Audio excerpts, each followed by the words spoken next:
We are the Church of the Good Shepherd, CGS Philippines, and you are welcome. We invite you to like, share, and engage with our live stream. Calling all disciples, let us grow together. Join our online classes and learn how to live and engage in our life class process. To all potential leaders of Christ, get involved in our School of Leaders 1, 2, and 3. Prayer is our weapon. Be part of our daily morning prayer every day at 5 o'clock. Corporate morning prayer via Zoom every first Friday of the month. In-person corporate prayer every last Monday of the month. Leaders of this generation, engage in our leaders meeting with our senior pastor, Pastor Rami Hinares Jr., every Tuesday at 7 p.m. Indeed, we are unstoppable, and the church is getting bigger. Again, we are the CGS Philippines, and we have the vision.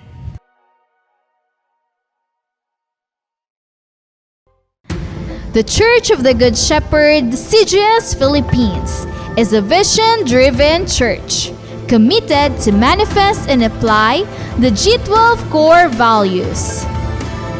I am a true disciple, Christ-likeness and multiplying ministry.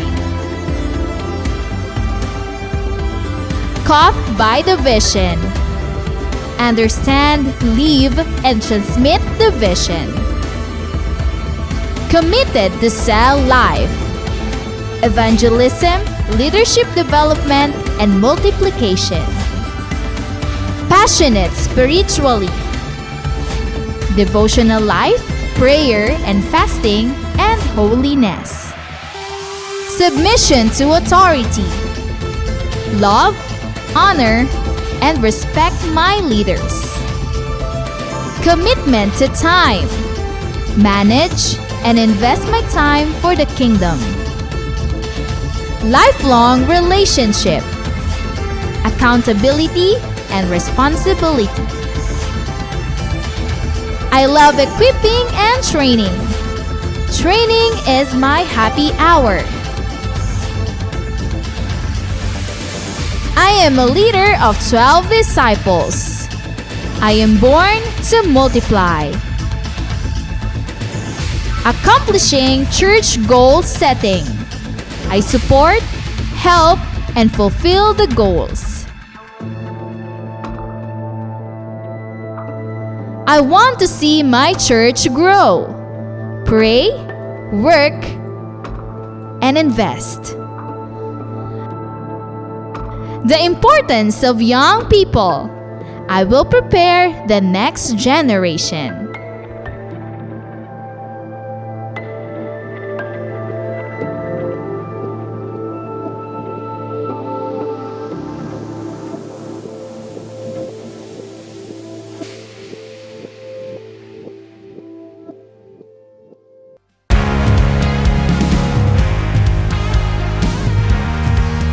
The Church of the Good Shepherd, CGS Philippines, is not just a building, but it is about people who embrace God's vision that lives its purpose, loving God and loving people. Previous years might be tough years due to the pandemic, but because of God's faithfulness to His church, the vision became even clearer and the calling of His disciples became louder.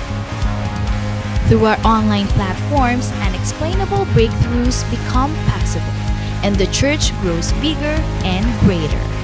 With the help of God's vision manifested to His disciples and leaders, winning people became unstoppable, not just here in the Philippines, but also all around the world.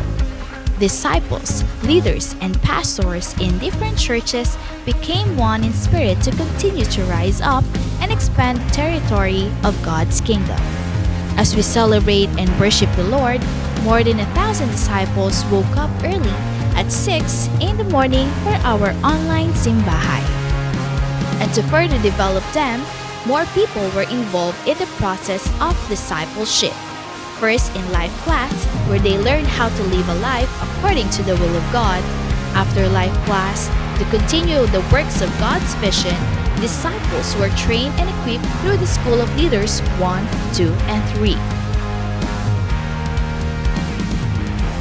Truly, God is faithful and He will not let the church stay ordinary.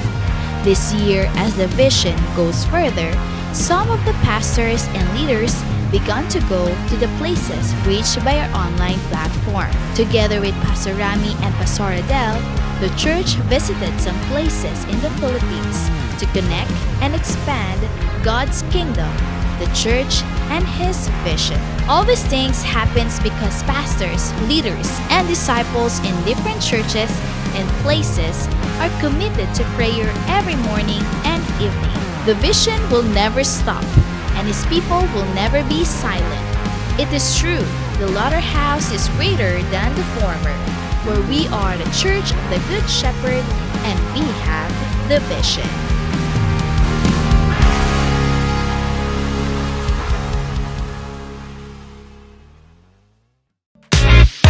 We are the Church of the Good Shepherd, CGS Philippines, and you are welcome.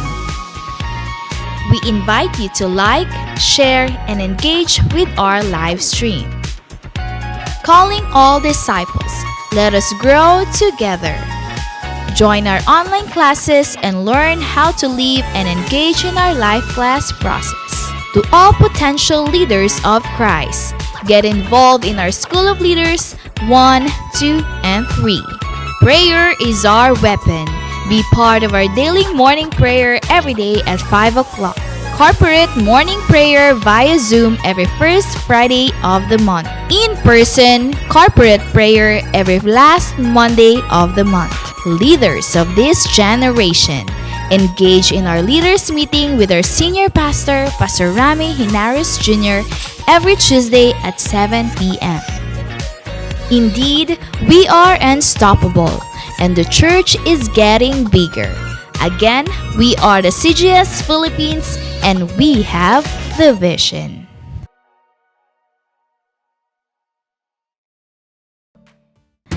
The Church of the Good Shepherd, CGS Philippines, is a vision-driven church committed to manifest and apply the G12 core values. I am a true disciple. Christ-likeness and multiplying ministry. Caught by the vision. Understand, live, and transmit the vision. Committed to sell life. Evangelism, leadership development, and multiplication. Passionate spiritually. Devotional life, prayer and fasting, and holiness. Submission to authority. Love, honor, and respect my leaders. Commitment to time. Manage and invest my time for the kingdom. Lifelong relationship. Accountability and responsibility. I love equipping and training. Training is my happy hour. I am a leader of 12 disciples. I am born to multiply.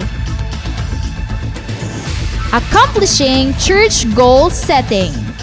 I support, help, and fulfill the goals. I want to see my church grow. Pray, work, and invest. The importance of young people. I will prepare the next generation.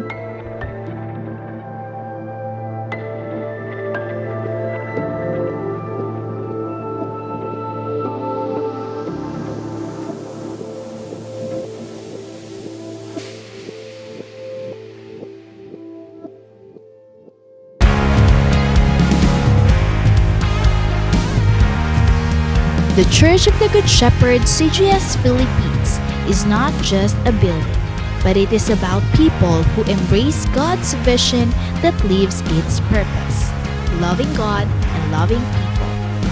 Previous years might be tough years due to the pandemic, but because of God's faithfulness to His church, the vision became even clearer and the calling of His disciples became louder. Through our online platforms, unexplainable breakthroughs become possible, and the church grows bigger and greater. With the help of God's vision manifested to His disciples and leaders, winning people became unstoppable, not just here in the Philippines, but also all around the world. Disciples, leaders, and pastors in different churches became one in spirit to continue to rise up and expand the territory of God's kingdom. As we celebrate and worship the Lord, more than 1,000 disciples woke up early at 6 in the morning for our online simbahay. And to further develop them, more people were involved in the process of discipleship. First in life class, where they learned how to live a life according to the will of God. After life class, to continue the works of God's vision, disciples were trained and equipped through the School of Leaders 1, 2, and 3. Truly, God is faithful and He will not let the church stay ordinary. This year, as the vision goes further, some of the pastors and leaders began to go to the places reached by our online platform. Together with Pastor Rami and Pastor Adele, the church visited some places in the Philippines to connect and expand God's kingdom, the church, and His vision. All these things happens because pastors, leaders, and disciples in different churches and places are committed to prayer every morning and evening. The vision will never stop, and His people will never be silent. It is true, the latter house is greater than the former, where we are the church of the Good Shepherd and we have the vision.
Magandang umaga po sa ating lahat. Good morning sa lahat nating mga pastors, mga leaders, mga disciples, mga cell group members, mga followers, mga worshipers na kasama natin dito sa ating online platform. Good morning po sa inyong lahat. Welcome po sa ating morning simbahay. Ating wini-welcome ang lahat ng mga nanay, mga tatay na nasa kanilang mga tahanan, ang kanilang mga kids ay ating wini-welcome sa oras na ito. Mga pamilya na sama-sama sa pagsambal sa online platform. Welcome po Luzon, Visayas at Mindanao at ganoon din sa lahat nating mga leaders, followers, mga worshipers natin na nasa abroad. Atin pong wini-welcome sa oras na ito. Mga faithful followers of the Lord Jesus Christ ay welcome sa oras na ito. We believe ang Diyos natin ay hindi siya nalilimitahan sa certain location. That is why we maintain the online platform dahil alam natin makapangyarihan ang kanyang mga salita at tumatagos ito sa lahat ng mga lugar na kung saan man tayo. At narinig po natin sa mga testimonies, marami pong nabago ang buhay, marami po ang nakakilala sa Panginoon dito sa online. That is why ganon tayo kapursigido na ginagamit natin ang teknolohiya upang ang Diyos ay mapapurihan. At isa po kayo dyan sa mga testimony, mga kapatid. Kaya sa oras na ito, lalo nating patibayin ang ating pagsamba sa Diyos kahit na tayo nasa online platform at saang lugar na abot po tayo, mga kapatid. Kaya simulan natin ang lahat sa ating panalangin. Dakilang Diyos na makapangyarihan sa lahat, maraming salamat sa paglingap mo sa amin sa loob ng isang linggo. Salamat, Panginoon, sa buhay na pinagkaloob mo sa amin. Maraming salamat sa mga victories, sa mga breakthroughs, sa mga success na aming naranasan. At dalangin ko, Panginoon, patuloy ka pong mangusap, patuloy ka pong magbigay ng kapahayagan sa aming kalagitnaan sa oras na ito. Let your spirit work, talk, move in the midst of us sa pamagitan ng mga mensahe na iyong mga salita. Patuloy kang mag-abot, Panginoon, sa mga different places, different location, sa mga pamilya, sa mga anak, sa mga magulang sa oras na ito. I pray, ikaw po Diyos ang maitaas, ikaw mapapurihan, at patuloy ka magpahayag sa aming kalagitnaan sa oras na ito. Sa iyo na pinagkatiwala ang lahat, sa pangalan ni Jesus. Amen and amen. Sa oras na ito, mga kapatid, ay atin pong sabay-sabay na sambahin ng Panginoon sa pamamagitan ng pangunguna ng CGS Philippines Worship Team.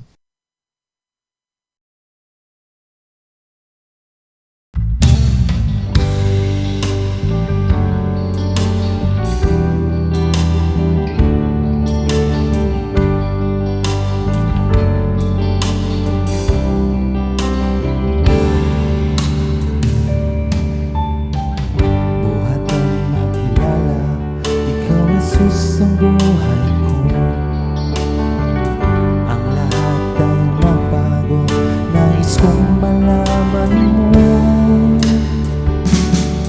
Ihayag sa buong mundo, bagong buhay na naranasan ko sa iyo. Kulang naramdaman, pag-ibig na walang hanggan. Ihayag sa buong mundo, bagong buhay na naranasan ko sa iyo. Kulang naramdaman, pag-ibig na walang hanggan. Patuloy na sasambitin ang kabutihan mo, pinatawad, pinalaya at pinago mo ako. Ihayag sa buong mundo, bagong buhay na naranasan ko sa iyo. Kulang naramdaman,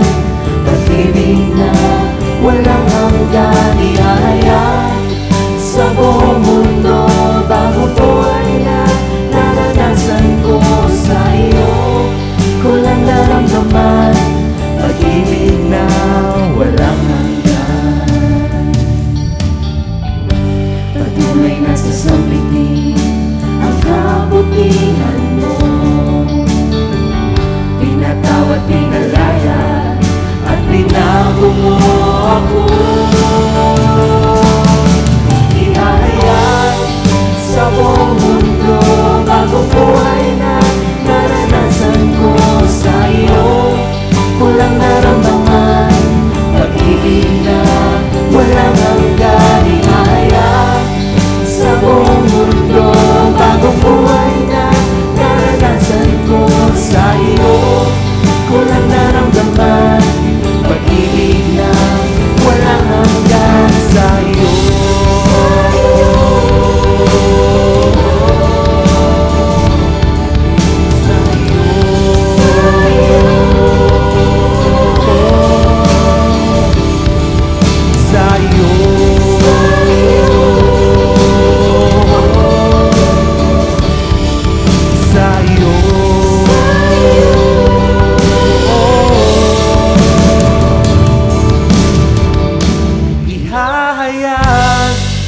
Sa buong mundo, bagong buhay na naranasan ko sa iyo.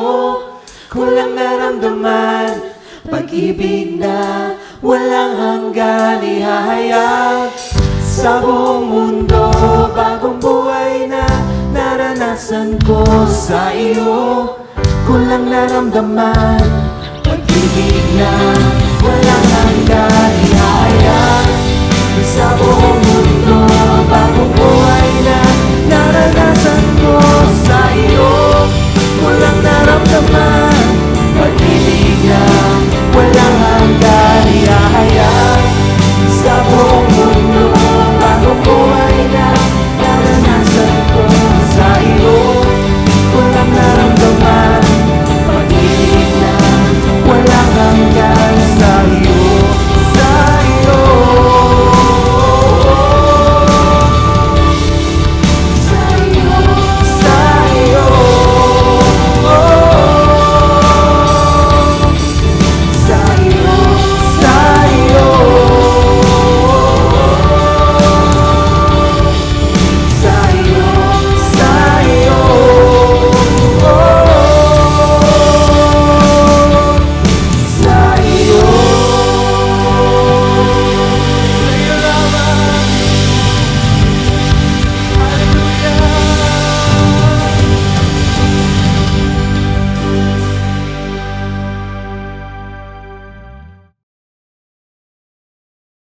Nagpapasalamat po tayo sa mga mensahe ng awitin na dinala sa atin ng CGS Philippines Worship Team.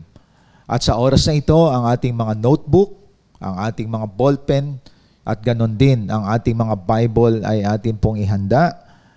Saan ka mang dako ngayon, that is your altar to worship God, to listen to His Word, makinig sa Kanyang mga salita, at pagbulay-bulayin at isabuhay po natin ito. So sa oras na ito mga kapatid, ihanda natin ang ating mga sarili.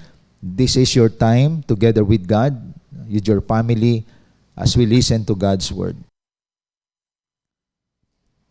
Buksan natin sa Acts 20 verse 24, ang ating mga Bible, mga kapatid. Gamitin natin ang NLT version. Sabi dito, "But my life is worth nothing to me unless I use it for finishing the work assigned me by the Lord Jesus, the work of telling others the good news about the wonderful grace of God."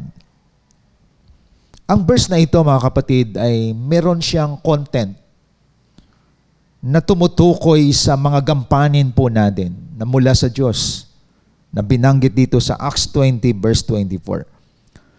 Siguro familiar kayo sa mga kakilala nyo o kaya naririnig ninyo na may mga tao na sila po ay may mga bucket list. Sinabi nating bucket list, ito yung mga pangarap nila na mangyari sa buhay nila. Mga dreams sa buhay nila. So lalo na kung sila ay stable na, no? Stable na financially, may mga bucket list sila. Number 1 bucket list ng iba, o hindi man lahat, pangarap niya, makarating sa Disneyland. So, check, bucket list na gawa niya. Pangalawang, bucket list ng iba, ang iba mapanganib minsan. Pangarap niya, tumalon mula sa eroplano, no? Na merong parachute. So natupad, no? Mula sa maliit na plane, tumalon. At mapanganib yon, pero mga risky ang mga bucket list ng ibang. Iba gustong pumunta sa pinakamataas na bundok sa buong mundo. At may mga namatay, ang iba nakarating naman. So, ibig sabihin, ang tao, naglalagay siya ng mga pangarap sa buhay niya. Yun ang mga bucket list nila. Ang iba, mga natutupad talaga, no? Makarating sa pinakamataas na bundok. Ang iba naman, ang mga bucket list nila ay tumalon sa pinakamataas na bangin at naligtas naman sila kasi may taling mahaba. No? So iba-iba ang mga trip ng mga tao na matupad ang kanilang pangarap. Natupad ang pangarap nilang tumalon sa plane, natupad ang pangarap nila na makarating sa pinakamataas na bundok. Ang iba simple lang. Ang bucket list nila makarating sa lugar na pinakamaganda. Kaya ang iba mahilig sa pagta-travel. No? Gumagastos talaga sila, no? Travel around the world. So, spend sila ng thousands of dollars. Ang iba naging pensioner, gusto na nila makarating sa mga sikat na mga tourist spot. Yung mga bucket list ng mga tao.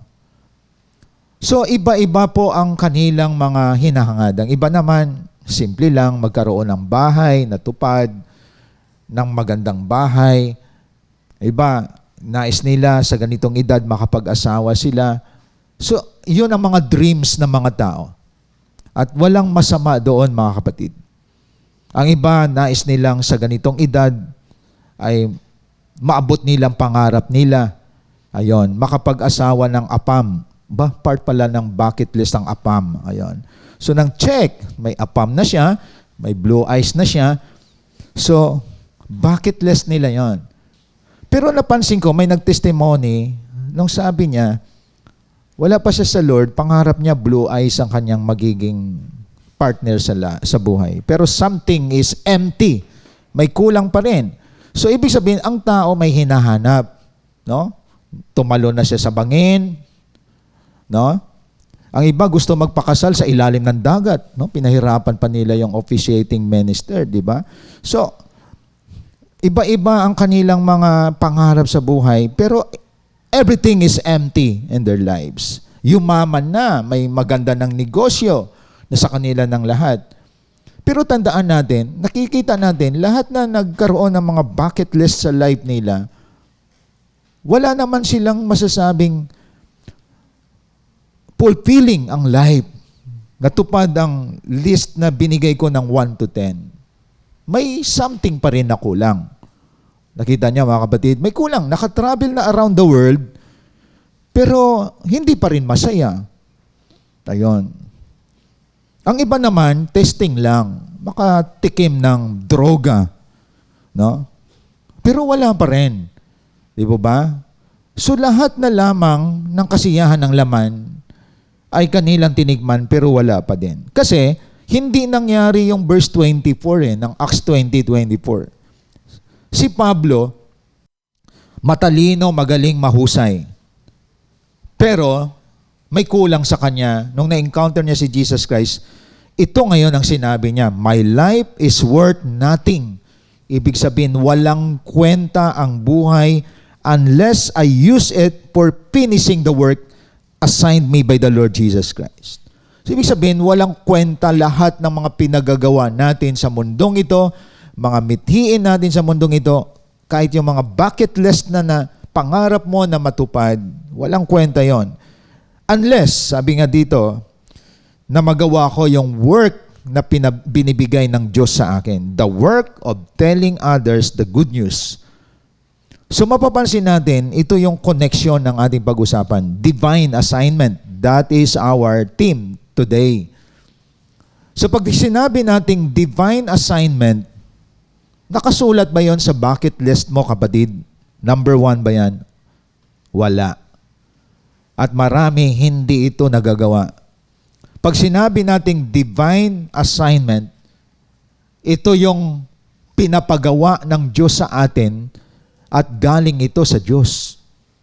Kasi the word divine tumutukoy ito sa Diyos natin na makapangyarihan sa lahat. Siya lang ang divine. At meron siyang work na pinapagawa sa atin. Ibig sabihin, may mga unfinished work tayo na kung saan tayo ang magtatapos nito. Kung ano-ano ang mga pinagagawa natin, at the end of the day, hungkag pa rin ang buhay natin. Hindi pa rin tayo masaya. No? Kahit na nagkakamit ka ng dolyar, nagkaroon ka ng apam, but still your life is not complete without doing the divine assignment given to us by God. So kaya nga mahalaga na you know for yourself na natupad mo yung divine assignment. Kasi pag sinabi divine assignment, iniatas ito sa atin, binigay sa atin to na dapat matapos mo to. Ginagawa mo to. Alam nyo, nakita ko dito, kapag nabagawa mo yung divine assignment, ikaw na ang pinakamasaya na tao sa balat ng lupa. No? Hindi mo na kailangan tumalon sa isang maliit na plane at mag-parachute. Hindi mo na kailangan pang mag-asawa ng apam. Hindi mo na kailangan pang mag-abroad at puntahan ang different places. Mga kapatid, if you do the divine assignment of God, this is it. This is life. You can live ordinary life. You can prosper your businesses. No? You can work normally hanggang magkaedad ka. Napaka-directive ang life mo. May focus if you do the divine assignment given to you by God. At ito yung sinabi ni Pablo. Kaya alam nyo, maraming mga tao, mga wrong assignment ang pinagagawa. Kaya at the end of the day, sira buhay. Nasira ang buhay. Walang nangyayari sa buhay. Madrama ang buhay. No? Teleserye ang buhay. Kumbaga, puno ng pinagdaanan, puno ng pagsubok, puno ng problema. Kasi hindi niya alam ang divine assignment niya. Mga kapatid. So nakikita natin, kahit na nakagraduate ka pa ng magandang school, nakapagtrabaho ka pa, nakapag-asawa ka pa, but tandaan natin, if you don't understand your divine assignment, you don't discover your divine assignment, gagawa ka ng hindi mo alam, mali na pala. Makaranas ka ng kalungkutan, kahapisan, at kawalan. Ngayong umaga, re-reveal ko na sa atin yung divine assignment. 3 lang yan. No? 3 lang yan. Kapag nagawa mo to, congratulations. Tandaan mo kapatid, 3 ito na pinapagawa sa atin ng Diyos, but nakita ko ultimate yan. Kaya nakita ko, kahit sa abroad, nag-undergo nito sa ginagawa ng CGS Philippines. Mga provinces nag-undergo nito. Yung mga nandito sa atin, na-sustain natin ngayon, ginamit instrumento ng CGS Philippines. Nagpapamentor din sa mga alam natin na nasa tamang track. Nakita ko, iba professional, iba nanay, iba tatay, iba naman ay nasa mga seniority na, no? Mga senior citizen, walang edad na pinipili. Nakita ko, pag binigyan ng divine assignment, grabe, akala niya buhay niya, mamamatay na lang siya sa paglalaba. Akala niya, alaga na lang siya palagi ng asawa niya, pambahay lang siya. Pero nang nakita nila ang divine assignment nila, matindi. Hindi pala paglalaba habang buhay, hindi pala pag-alaga sa bahay, hindi pala paglilinis ng bahay palagi. Yun pala, matindi ang Panginoon. Pag natuklasan mo at in-embrace ang divine assignment, ngayon, kasama na sa journey ng pagsiserve kay God. So, hindi pala yung tayo na buhay sa mundong ito, puro lang trabaho, puro pamilya, no? At the same time, ay naraming naboboard na sa buhay, no? Akala nila ang buhay is makakita ka ng partner sa buhay. So, nagmamahalan sila, no? Naghahawakan ng kamay. Akala nila, this is it, this is life. Ito na yung mamahalin ko, no? Kahit saan pumunta, naghahawakan ng kamay, no? After 30 years, naghahambalusan na sila sa isa't isa. Kasi wala silang divine assignment, no? Una lang ang pagiging malambing, pagkatapos nagsasakitan na pagdating ng panahon. Kasi walang divine assignment. So we need to discover this. mahalaga ang divine assignment. Masarap na ikaw ginamit ni Lord galing sa langit. Galing sa makapangyarihan sa lahat, binigyan ka niya ng assignment. No? So ang assignment mo, hindi para lang mag-asawa. Hindi para lang kumita ng salapi. Hindi makarating sa iba't ibang lugar ng mundo na to. No? Pangarap yan ang iyong personal. Pero hindi mo na-hit ang pinaka-bullseye na nais ng Diyos. Your life is not complete. Your life is not really, you cannot experience accomplishment or achievement in life kapag hindi mo nagawang divine assignment. Tatlo lang, simple lang to mga kapatid, ang ating pag-usapan. Kapag nagawa mo to, congratulations. Tatlo lang to, winning, discipling, and leading. Tatlo lang yan. At dito tayo umiikot. Inuulit ko po, winning, check. Meron ka ba nun? Kapag wala ka nun, kapatid, hindi pa huli ang lahat. Pangalawa, discipling. At pangatlo, leading. Importante ito, mga kapatid. So, balikan po natin ngayon. So, our divine assignment, yung sinabi mismo ni Pablo in verse 24. My life is worth nothing to me unless I use it for finishing the work assigned me by the Lord Jesus Christ. Ano yon? The work of telling others the good news about the wonderful grace of God. So number one divine assignment is winning, telling others the good news. Alam nyo, ang pagiging isang Kristiyano, pagiging disciple, pagiging binago ng buhay ng Diyos, ano man tawag sa iyo, believer, Christian, disciple. Ang totoong disciple, totoong Kristiyano, para kang ibon na may pakpak. Ang pagsasabi ng mabuting balita sa kapwa natin, ginagawa lang to ng Kristiyano, ng believer, ng mananampalataya, ng disciple. Ibig sabihin, built-in ito sa buhay ng mga binago. Kaya hindi ka totoong Kristiyano at disciple or isang mananampalataya, Kristiyano o ano man tawag sa iyo, kapag hindi ka nag-aakay ng kaluluwa sa Panginoon. Ganun lang kasimple yun, mga kapatid. Paano ka mag-aakay ng kaluluwa? Hindi ka naman nakaranas ng kaligtasan. So, ang nakaranas ng kaligtasan, magliligtas din yan ng tao. Ganon kabigat ang winning. Ganon kabigat ang masasabi nating pag-akay ng kaluluwa sa Panginoon. Ikaw, kapatid, kung ano ka ngayon, may nag-pray sa iyo, nahipo ka, na-touch ka, hanggang binago ka. Nag-aabot ka rin ngayon ng iba. Sa lahat ng mga prayer natin, mga testimonies na naririnig ko, ang palaging nakita ko, kaya nagpapatuloy tayo, naririnig ko, nagpapasalamat ako sa CGS Philippines. Dahil sa mga media team natin na masipag sa paghimay-himay ng 3 minutes bid, naging striking sa kanila yon. Hanggang may mga taong nag-reach out sa kanila na nag-aabang sa CGS Philippines. And nakita ko ngayon, ang may bisyo na bagong buhay. Ang magulo ang buhay, nagkaroon ng kaayusan. Ang may mga vices na change ang life nila. It's because of what? It's because of telling others the good news. Kasi nag-spread ang mensahe ng Lord sa teknolohiya, mga kapatid. Kaya kahit maraming buzzers, marami ang naninira, ang objective po natin, may mga tao tayong masasabihan at yung mga tao na yon, yun ang mga seekers, mga uhaw, mga sabik sa salita ng Diyos.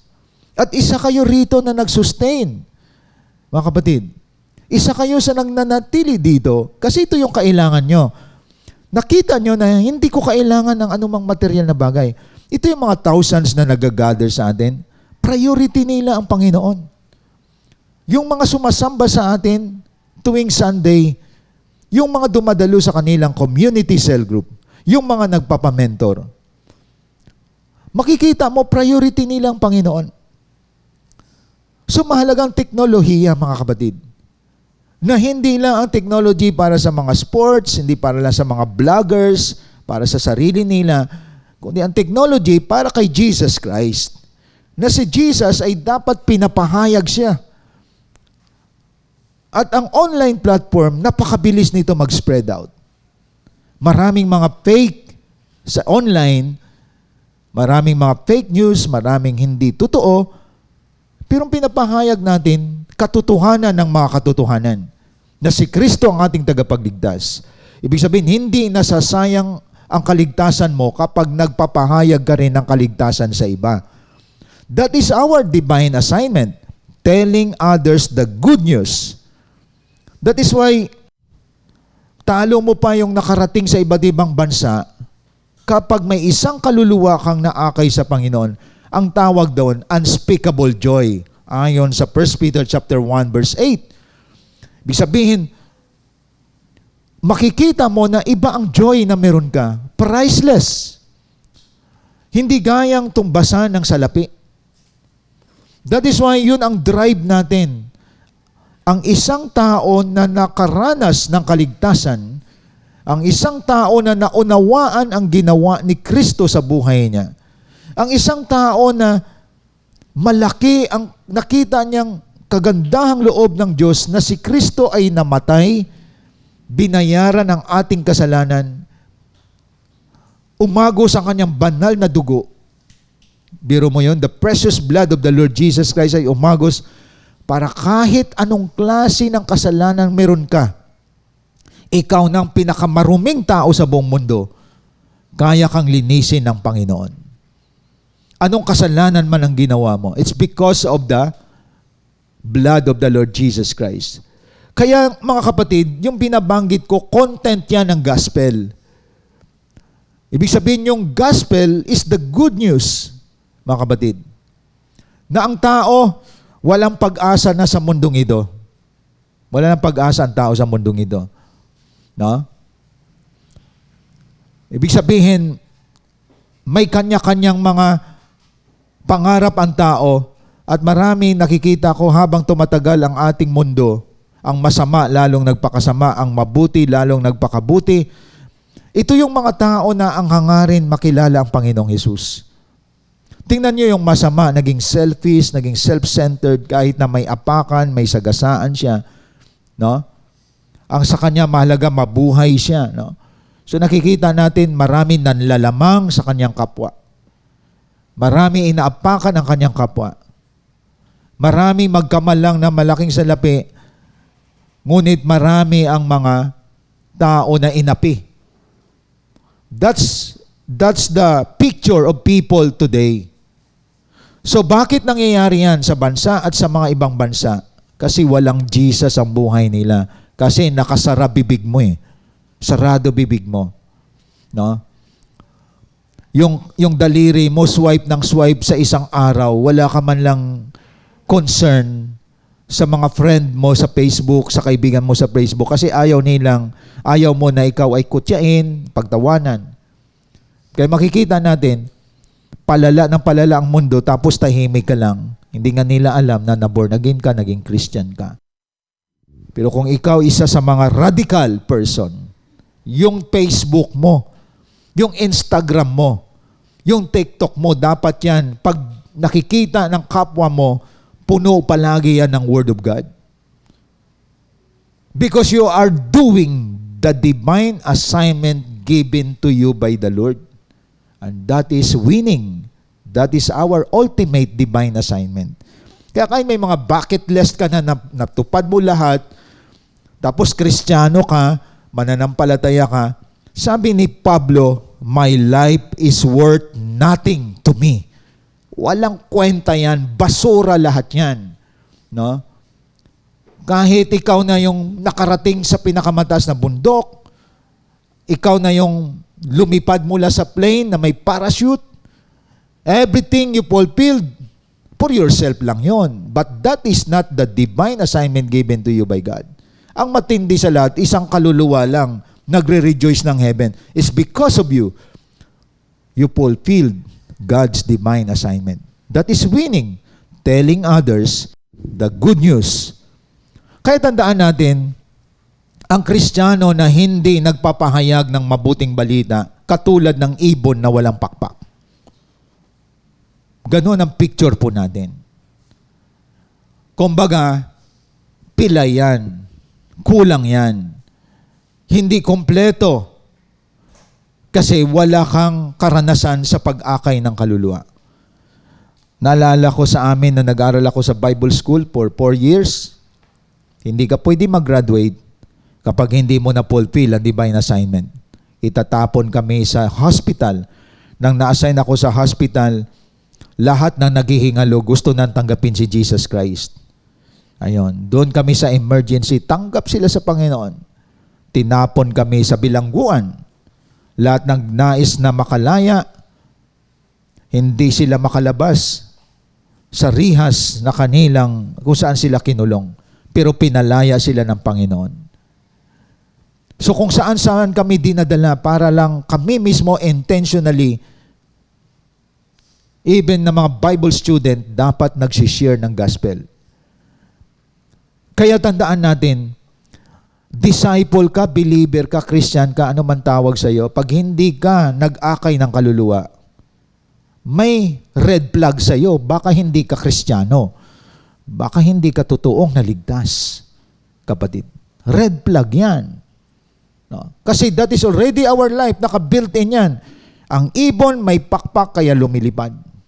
Ang Kristiyano naka-built in sa kanya na hindi requirements ang pagsasabi ng mabuting balita, kundi buhay mo na ito. At dapat yan maunawaan ng mga invites natin na nandito. Bakit kayo dinala dito? Kasi ang taong nagdala sa inyo dito may pagmamahal sa iyo. Ayaw nilang makarating ka sa impyerno. Ayaw nilang mapahamak ka. Ayaw nilang magkaroon ka ng maling pag-iisip at damdamin na piling mo tama. So, congratulations sa mga tuloy-tuloy na nag-aakay. Kaya tandaan natin, importante ito mga kapatid. No? Mahalaga sa church ang winning, hindi ang dancing. No, kasi maraming church ngayon, pastor mismo ang pasimuno, merong dancing ministry sa halip na winning souls for the Lord. Yun ang problema natin. So wala tayo sa dancing, tayo ay nasa winning. Dapat mga winners of souls tayo kasi that is the ultimate divine assignment na pinapagawa sa atin. Namatay si Kristo sa cross, nagdusa siya dito sa lupa, at tayo ang magpapatuloy na i-proclaim ang ginawa ni Jesus Christ. Nagdusa siya, namatay sa cross para bayaran ang ating mga kasalanan. Na umakyat siya sa heaven, umakyat siya sa langit, at tayo ang iniwanan ng task na ito ay yung sinasabi ni Pablo, I use it for finishing the work assigned me by the Lord Jesus Christ. So ibig sabihin, we are the one to finish the work na inassign sa atin ni Jesus Christ, and that is winning souls. Kasi pag hindi ka nagwi-win soul, hindi ka intentional na nag-speak sa mga kamag-anak mo, kaibigan mo, hindi mo inaakay sa Panginoon, ano man ang strategy na gagawin mo, tahimik ka na Kristiyano, you are not a Christian. You are not a believer. Ako naniniwala, kung ikaw nakaranas ng mga pagbabago, transformed life, at talagang naranasan mong forgiveness ni Jesus Christ, sasabog ang dibdib mo na hindi mo sabihin yan sa mga mahal mo sa buhay, sa mga kaibigan mo. Kasi para kang isang ibon na walang pakpak. Hindi ka kompleto, kapatid. Kaya this is already our life, panawagan to sa lahat. Totoo kang disciple, totoo kang believer, totoo kang Christian. Dapat lifestyle mo na mag-akay ng kaluluwa. Kapag tinanong ka, ilan ang inilapit mo sa Panginoon? Dapat meron kang i-report sa Lord. No? Hindi kung gaano ka galing sumayaw, gaano ka galing kumanta. So hindi po tayo nagde-develop ng dancing ministry. Hindi po tayo ganon katindi sa singing. Matindi tayo sa winning. Kasi namatay si Kristo para iligtas ang mga nasa dilim, ang mga napapahamak. Kaya dapat sa ating mga tribes, sa buhay natin personally, mamimension mo, ito ang naakay ko sa Panginoon ng mga kaluluwa. At ako'y nagtuturo ngayon kung paano mag-win ang mga naakay ko. Ibig sabihin, continuous po yan, mga kapatid. So our ultimate divine assignment is telling others the good news. Wala nang good news ang mundong ito. Puno na ito ng tinatawag kasamaan. Mga kapatid. So makikita natin, ang tanging good news na lamang, ang tanging pag-asa ng tao lamang na makapagbago sa puso, isip po natin, makapagbago ng buhay po natin, walang iba kundi si Jesus Christ. That is why we are unstoppable in winning souls, telling others the good news about the Lord Jesus Christ. Kaya pala sinabi ni Pablo sa Romans 1:16, I am not ashamed of the gospel. It is the power of God for salvation. Kaya hindi pwede Kristiyano ka, mahihain ka. Pero hindi ka nahiya gumawa ng kasalanan. Pero nahiya kang ipahayag ang tungkol kay Christ. Si Pablo iba, I am not ashamed. No? I am not ashamed of the gospel. It is the power of God. Kaya pag tumimo sa puso ng tao ang gospel, total change yan. At isang magandang accomplishment sa buhay mo na hindi isa, dalawa, mahigit pa sa dalawa, hindi lang 10, marami ang nasave dahil sa iyo. Ibig sabihin, that is your achievement in life. No? Hindi yung kumita ka ng malaki, hindi. Ang achievement mo sa life, marami ang tinanggal sa dilim, nakarating sa liwanag kay Kristo dahil sa iyo. Greatest accomplishment sa buhay yan. Hindi mo na kailangang gumastos, mag-travel sa iba't ibang lugar ng bansa. Ang greatest achievement sa buhay, marami ang nasave because you tell others about the good news of the Lord Jesus Christ. And that is winning. Second, discipling. That is the second divine assignment natin, mga kapatid. Pansinin nyo sa Matthew, Mark, Luke, and John. Ang utak ni Kristo is discipleship, not membership. We don't develop members. We develop disciples. Alam nyo kaibahan ng disciple sa members?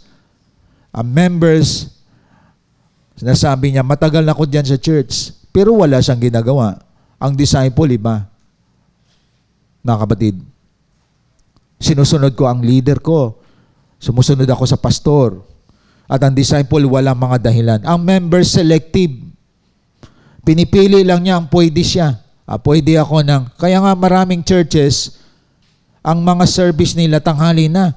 Kasi sabi na isa, hindi ako pwedeng gumising ng mga 6. May trabaho ako ng Sabado eh. Siguro mga 10. Tsaka ako magsasamba. Ang pastor naman, gagawin niya, susunod sa mga members. Gagawin nila ang pagsamba alas 10. Dumating ang membro, 11. Ang membro dumating 11. Hanggang alauna, may service na sila. Sumusunod sa member, disciple, hindi.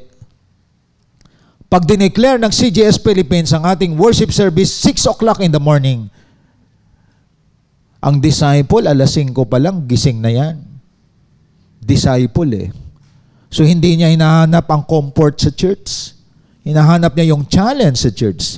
Kaya kayo na nandito sa ating online platform, congratulations. Almost may tayo 1,000. Minsan umabot tayo 2,000. Alam niyo bakit? You are a disciple of the Lord Jesus Christ. Kahit gawin pa nating alas 4 ng umaga ang pagsamba, sasama ka.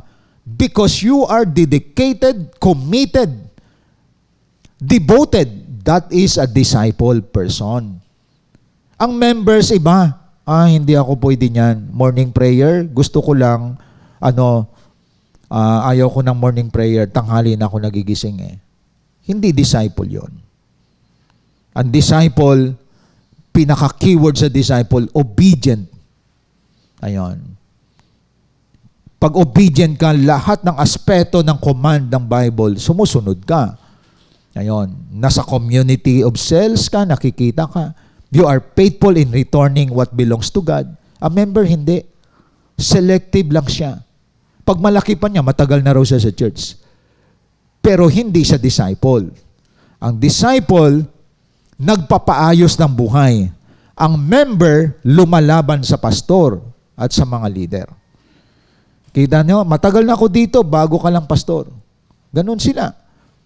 Kaya isa yan sa dilemma ng mga churches ngayon. No? Kumbaga, discipling ang dapat i-develop. Hindi dapat i-develop yung mga fellowshipping, but discipling, that is discipleship. Dapat disciple maker po tayo.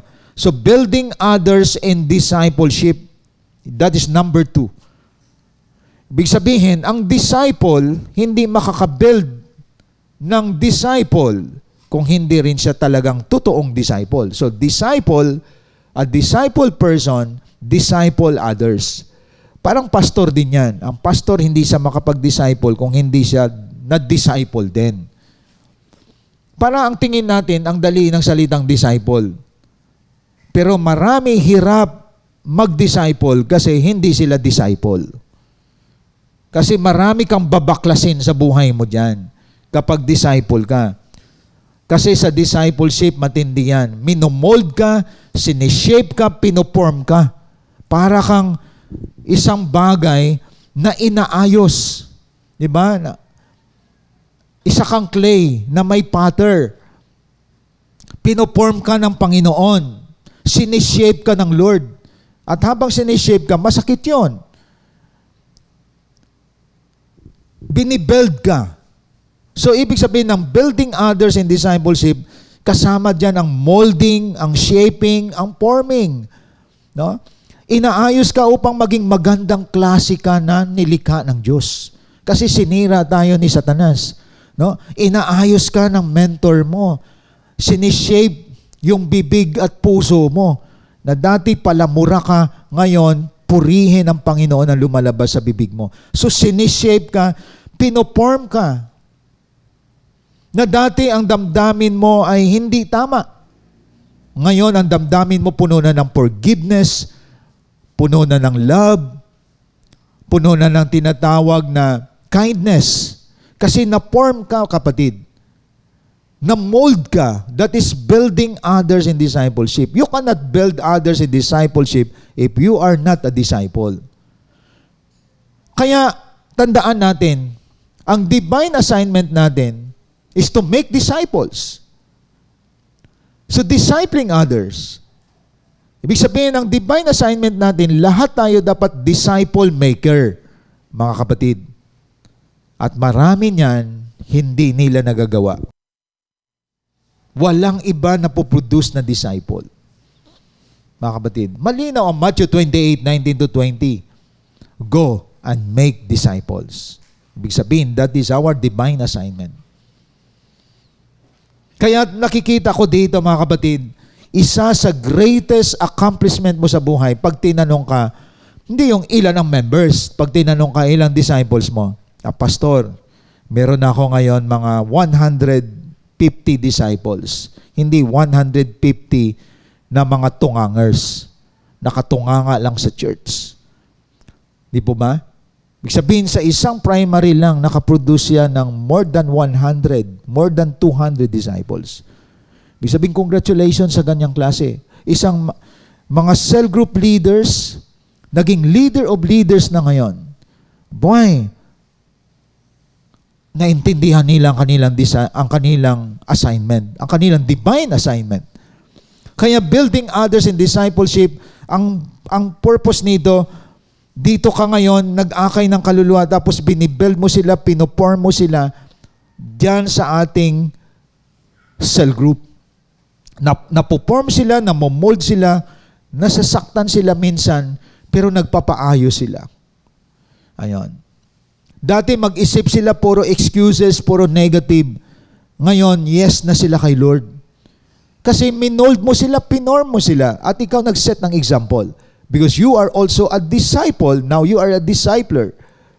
Hinubog mo sila, pag-manage ng oras, palagi late, ikaw nag-set ng example, nauuna ka palagi sa kanila, kaya tinitingala ka ng mga disciple mo. Ayon. You are faithful in returning what belongs to God. At the same time, nasa fireplace kayo palagi. Yun ang mga disciple. Sino nag-set ng example nun? Ikaw, kapatid. Dati puno sila ng reklamo, puro problema, puro pagsubok. Ngayon ang nire-report na sa iyo, ilan ang kanilang na disciple? Kaya si Jesus Christ, ang pinakahuling kataga na iniwan niya dito sa lupa, huling habilin ay napakalaga. Go and make disciples. Alam niyo ang taong naghihingalo, mahalaga yung iniiwan niyang salita. Di ba? So we make disciple, mga kapatid, because that is the mandate, ultimate mandate of the Lord Jesus Christ. Kaya congratulations sa inyo, mga kapatid. No, gusto ko lang bigyan ng commendation ang marami dito sa atin. Na-preserve, napanatili ninyo ang mga tao dito sa online platform. Kasi na-preserve sila, na-form sila, na-shape sila sa discipleship. Hindi kayo nag-preserve ng attendee. Ang attendee, makinig, minsan hindi tinatapos. Ang member, kung kailan niya lang gusto makinig. Ang disciple, hindi. Walang absent yan sa online. Tinatapos niya yan. Disciple eh. Ang buhay niyan may order. Hindi yan mag-aalmusal hanggat hindi nag-pray at nag-devotion. Disciple kasi. Sa kanya, ang joy niya sa buhay, may community group of people siya. At ano yon? Cell group. Disciple kasi. So yung mga easy-go-lucky life, pero tinuturing nilang Christian sila, hindi disciple yon. Maraming members sa church, pero they are not disciple. Kaya tandaan natin, ang mga may kalidad na mga followers ni Christ, hindi believers, hindi Christian, but mga disciples of the Lord Jesus Christ. Bakit nakadevelop tayo ng disciple? Because you are also a disciple.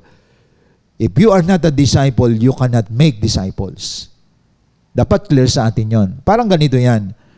Ang lasinggero nakakadevelop ng mga lasing. Halimbawa, hindi ka lasinggero, naakay ka ng lasinggero. Magaling na lasinggero to, naging lasinggero ka din. Di po ba? You cannot give what you don't have. Ang isang drug addict, ang nag-aakay din yan sila. Dati hindi ka drug addict. Ang nag-aakay sa iyo, kaibigan mo rin, best friend mo. Drug addict ka na din ngayon. Nakuha niyo po? Dati wala kang alam sa online games. May nag-aakay sa iyong addict sa online games. Ngayon, mas addict ka pa sa kanya. Nakuha niyo po? Kaya, ingat sa umaakay sa iyo, kapatid. Yung mga tao na easy-go-lucky, yung waldas sa pera, pag dumikit ka dyan, mangungutang ka someday para maging waldas ka rin. Yung hindi mo needs. Ang iba kasi humawak lang na maliit na salapi, gusto ubusin palagi. Walang pinupuntahan, walang pinapangarap. Pag dumikit ka dyan, pati ikaw, waldas din. May pumapasok sa iyo na pera, maliit o malaki, kulang pa rin, may baon ka pa sa utang kasi hindi ka marunong. Tapos nag-akay ka pa ng isa pa.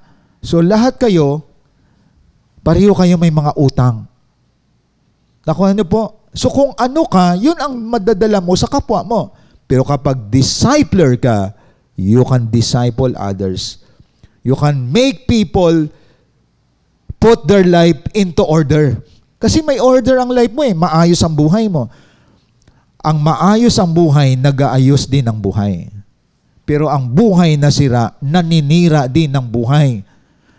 Kaya yun ang ating divine assignment, building others in discipleship. You build people in discipleship kasi maayos ang buhay mo. Hindi ka pwedeng makapag-ayos ng buhay kapag wala ka din sa ayos, kapatid. At dapat naintindihan natin yon. Ano po? Kung ano ka, ganyan din mga kasama mo. Kaya nga sinasabi ng iba, kung sino kasama mo, sasabihin ko sa iyo kung sino ka din. Diba?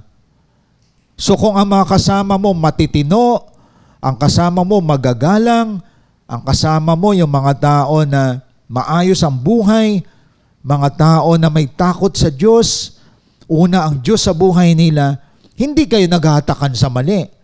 Kasi ikaw yun. Kaya nga, itong mga kasama mo, mga taong maayos ang buhay, kasi ikaw din nagpapaayos ng buhay, mga kapatid. Mga tao na may proper order ang life, marunong humawak ng oras, marunong humawak ng salapi, marunong gumalang sa nakakatanda, marunong mag-control ng sarili. Ibig sabihin, may integrity. Kasi may integrity ka din, mga kapatid. Kaya tandaan natin, yun ang ating objective, building others in discipleship. Kaya tingnan nyo, kapag matino ka, lahat ng mga tao na under your influence, matitino din. Kapag ikaw ay matinong disciple, matitino din ang mga disciple mo. Sila ay prayerful, sila naman ay fruitful, productive.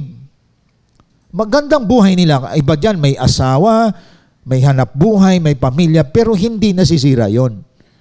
Lalong umunlad ang trabaho, lalong mahusay ang pagpatakbo ng pamilya. Kaya hindi siya segregated ang discipleship. Nagagamit sa pamilya, sa work, at magtataka minsan ang kapwa mo empleyado, kaya pala, napaka-excellent mo sa work. Naglilingkod ka pala sa Panginoon. So that is a good testimony. You know why? You are building others in discipleship. Mga kapatid. So very clear po yan. Sa Matthew 28:19-20 and Matthew 16:24. Because you accept the requirements of discipleship, ang pagsunod kay Lord Jesus Christ, number one, you need to die. Matay na yung sarili natin, di ba? If you want to follow me, deny yourself. So, hindi ka na mainggitin. Ang disciple hindi mainggitin, hindi nagsiselos, hindi nainggit. Why? You already died to yourself. So, you die to yourself. Ito ngayon ang inaabot mo rin sa mga tao, you build people in discipleship. Kaya ako, ang nakita ko dito, greatest achievement of life kapag pasok ka sa winning, pangalawa, pasok ka sa discipling. You are a disciple maker person. You build others in discipleship. Yun ang dapat nakikita sa atin. So kung wala to sa bucket list mo, kapatid, kahit nakasisid ka na sa pinakamalalim na dagat, di ba mga billionaire dati, nabalitaan natin, gumawa sila ng maliit na submarine, sumabog, patay lahat ng billionaire. Because they do the wrong assignment, not the divine assignment. Di ba? So kahit anong pasikat mo sa mundong ito, kapag na-miss mo ang divine assignment, walang kwenta yon, kapatid. Walang kwenta yon. Kaya make sure balik sa pinakasimpleng pinabagawa ng Lord. Mga unfinished work na dapat tuparin natin. Winning, discipling. That is very important. Be a disciple maker. Kaya alam ninyo, ang iba kapag walang kaunawaan sa divine assignment, drama series ang buhay nila. Ang buhay nila punong-puno ng mga kadramahan. Kasi they don't embrace and discover their divine assignment. Simple lang, pero binabasura ng iba to. Kaya ang church na develop sa dancing, sa singing, sa fellowshipping, sa outing, pero walang disciple making. Kaya ang mga miyembro malalamya, matitisurin, maramdamin, lilipat sa ibang church, ganun din espiritu ang dala. Kapag hindi mo na-hit ang divine assignment, mapanira ka sa kapwa mo. Kasi sira buhay mo eh. Even pastor, naninira din sa kapwa pastor. Kasi even ang pastor, walang alam sa kanyang divine assignment. Very simple lang to, pero hindi ginagawa ng iba. Dapat nakikita sa atin, my divine assignment is winning, discipling. Dapat disciple maker ako. Nagbibuild, nagpo-form, nagsishape ng tao na maging katulad kay Jesus Christ. Nagagawa mo yan kasi may humubog din sa iyo. Number 3. So nakita po natin, ito yung achievement natin dapat, mga kapatid. Kahit saan ka, hindi mo na kailangang puntahan ang buong mundo para sabihin mo, this is it, this is life. No. Kahit saan ka lang, pag nagawa mo to, kahit nga lang sa bahay ka na eh. May mga senior citizen nga tayo, limited na ang kanilang travel, but they fulfill their divine assignment. Hirap na sila maglakad, pero sila'y nakakumpleto ng divine assignment nila. Kaya masasabi mong fulfilling ang buhay ng mga senior na to. At binibless sila ng Panginoon.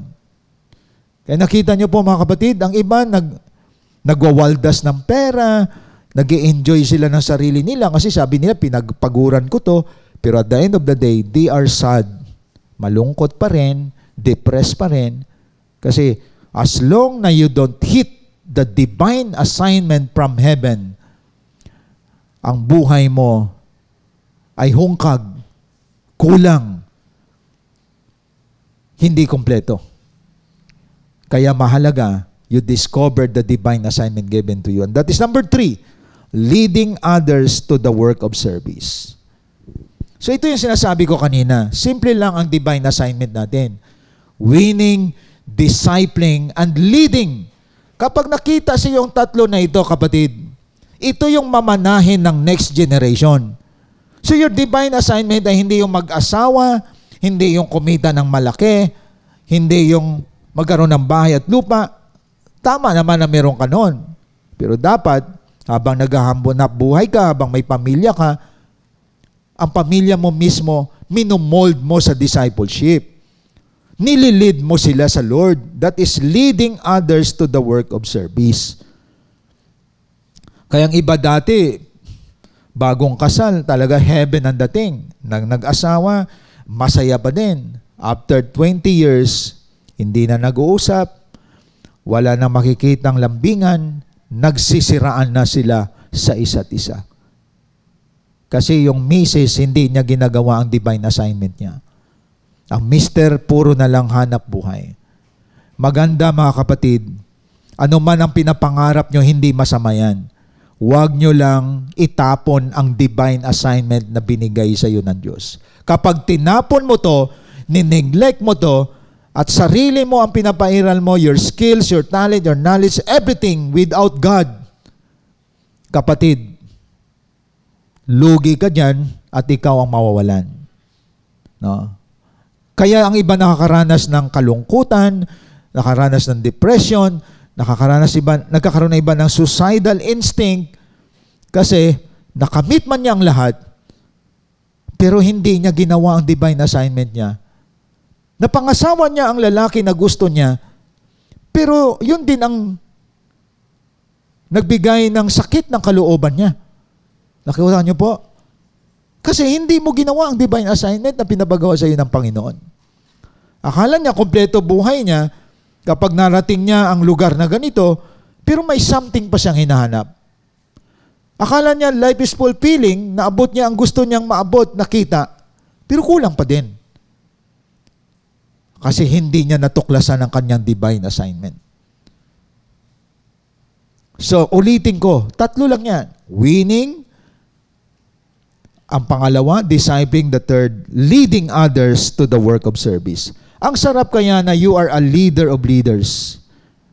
We develop leader to become a leader, and now you are a leader of leaders. Kapatid, talo mo pa ang umakyat sa bundok niyan. Talo mo pa ang masasabi nating tumalon sa airplane at naligtas pa din. Tandaan natin, greatest achievement in life, you lead others to the work of service. That is in Ephesians 4:11-12. Basahin po natin. Anong sinasabi po dito? Ephesians chapter 4:11-12. And He gave some as apostles, some as prophets, some as evangelists, and some as pastors and teachers. What's the purpose? For the equipping of the saints.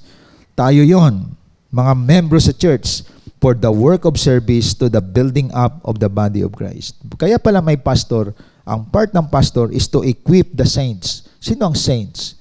Ito na yung mga miyembro sa loob ng church for the work of service.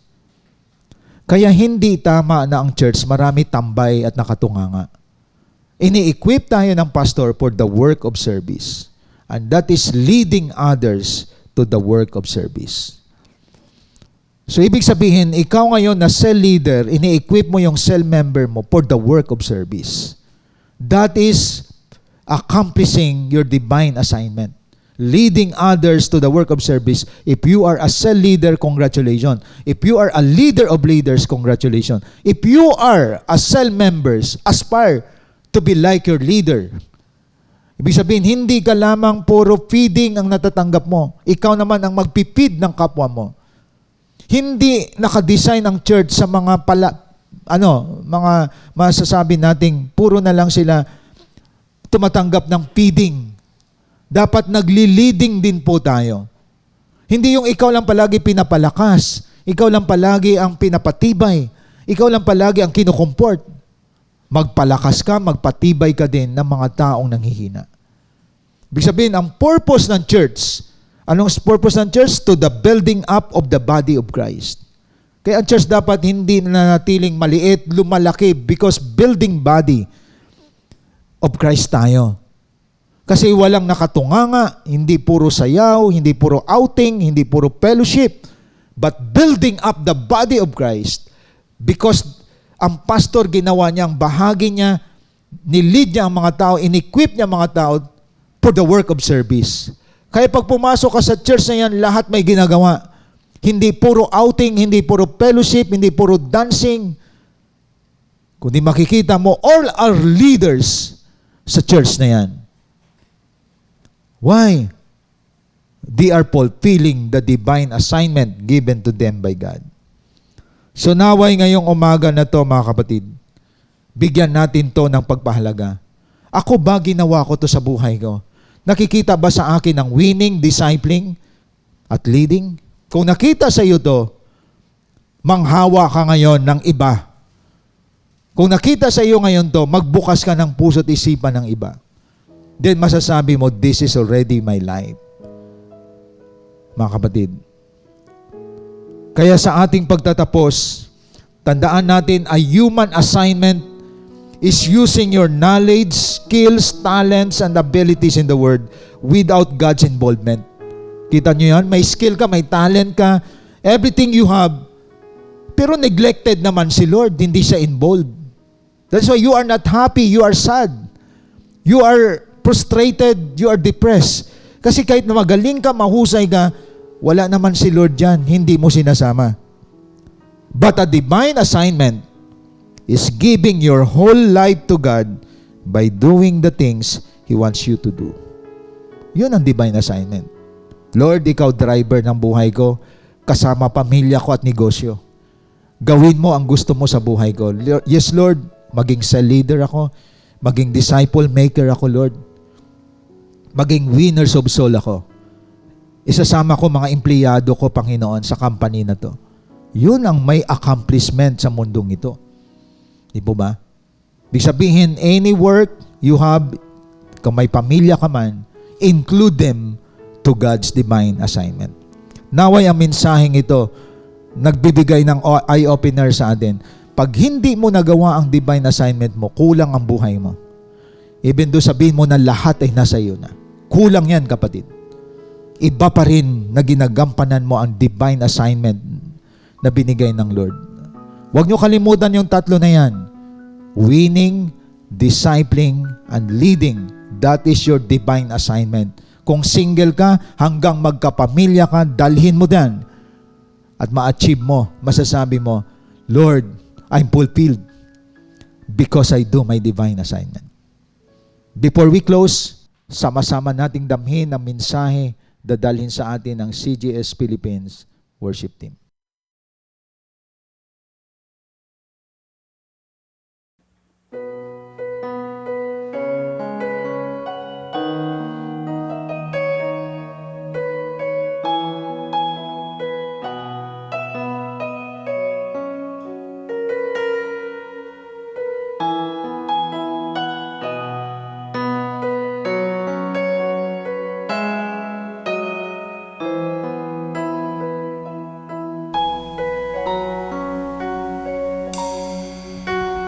Jesus at the center of it all. Jesus at the center of it all.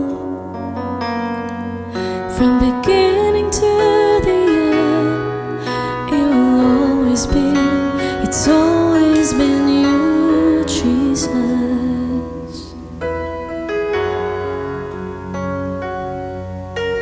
Jesus at the center of it all. Jesus at the center of it all. From beginning to the end, it will always be, it's always been you, Jesus. Jesus, nothing else matters. Nothing in this world will do.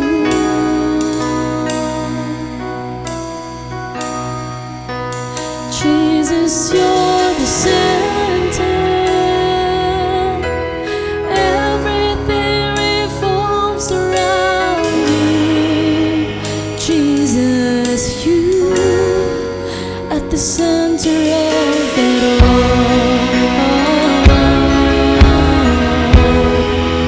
At the center of it all.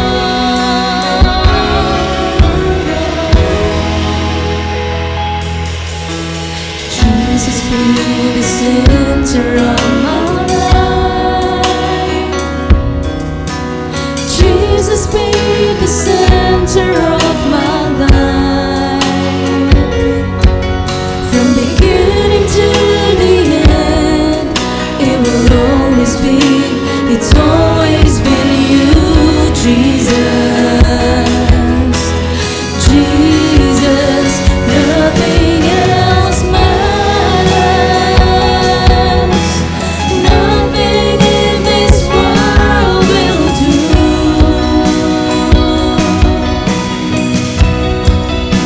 'Cause Jesus, you're the center.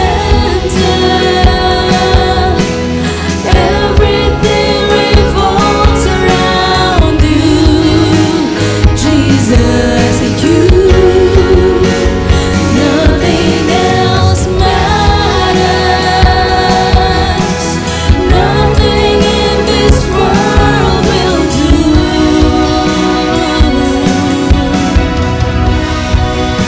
'Cause Jesus, you're the center. Everything revolves around you. Jesus, you.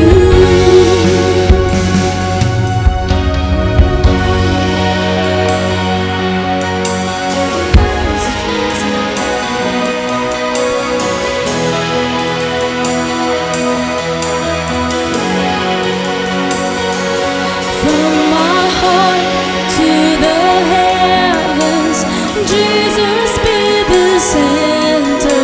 It's all about you. Yes, it's all about you.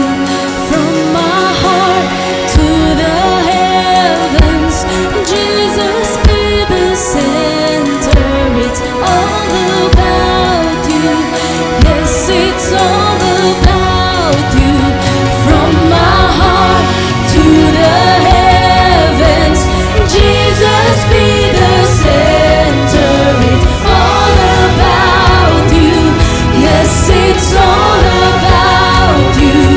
From my heart to the heavens, Jesus, be the center. It's all about you. Yes, it's all about you.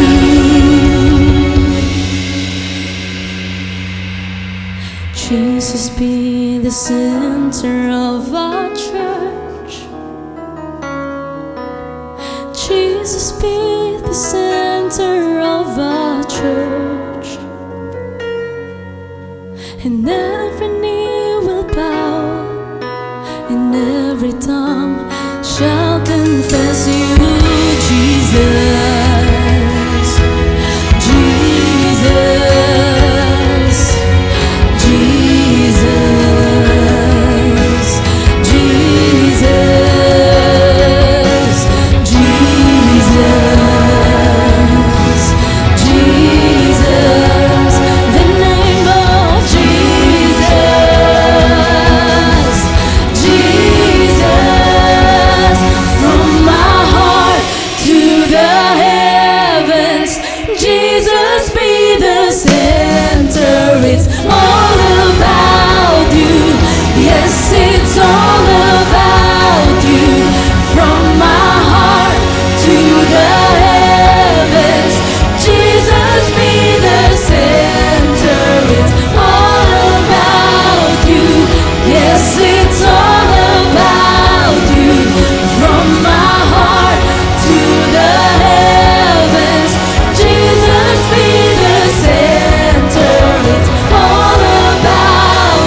Let us pray.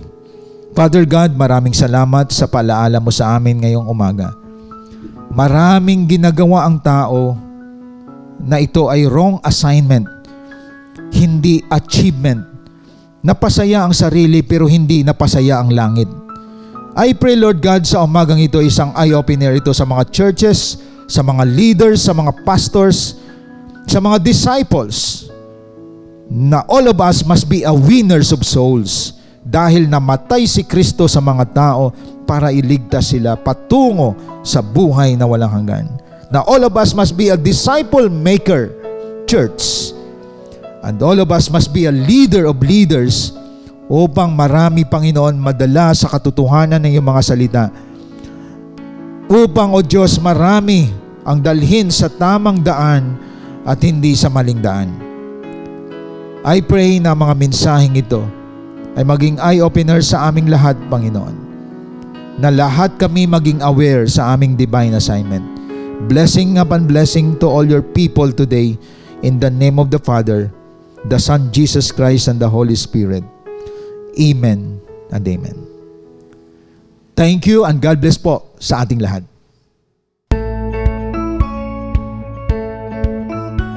Hope you've been blessed by the message of God today as we continue to extend our calling in loving God and loving people even in online, and keep you more updated to our journey in God's vision. Connect to us wherever you are. Like our Facebook page, follow us on our Instagram account,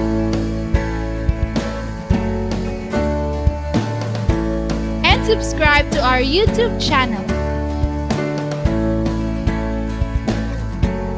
Be a blessing and always be updated. Are you blessed? Now it's time for you to become a blessing online by sending stars to support our local church and take part in our lot project. And be a cheerful giver through sending your tithes and offering to our GCash account.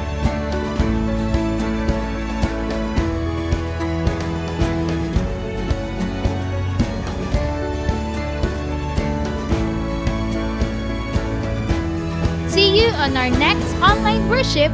Thank you and God bless.